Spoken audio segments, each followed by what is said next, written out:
So so-called assault weapons are used in an infinitesimally small percentage of crimes in this country. They're not a threat to anybody, but Joe Biden, like Justin Trudeau and every other would-be dictator on the planet, sees them as a potential threat to political power, so Joe Biden thinks only his bodyguard should have them, not you. And that is Fox News host Tucker Carlson attacking efforts to cut down on gun violence. Carlson said assault weapons are not a threat to anybody. Not a threat to anybody? The United States is now averaging over 400 people murdered each year with assault weapons.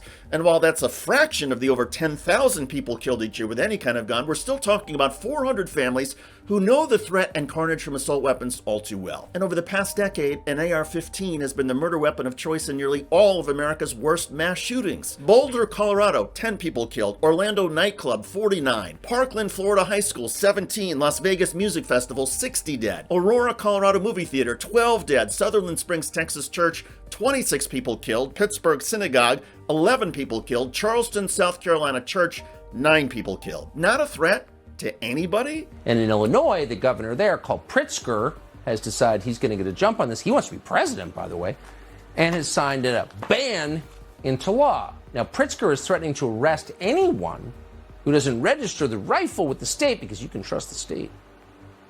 If they're caught under this law, it begins with a fine, but a second instance, it is a Class 4 felony.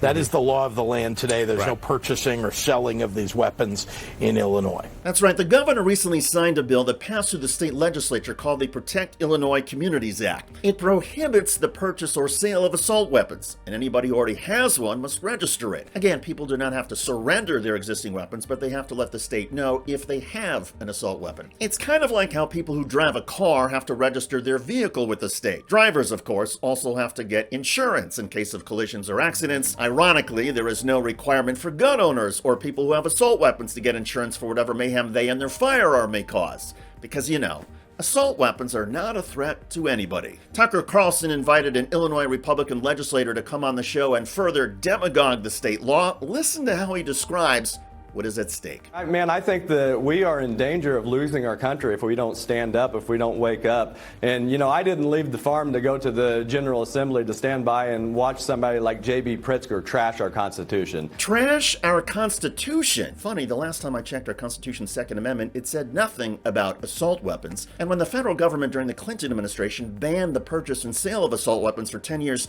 the court refused to declare it unconstitutional because the court said that assault weapons are an offensive weapon. The Second Amendment was about defensive weapons. So there's nothing unconstitutional about the Illinois new law based on court rulings. Nonetheless, Tucker Carlson and his lunatic fans will continue to whine and complain because, you know, assault weapons are fun. They can fire 60 rounds a minute, and assault weapons are not a threat to anybody.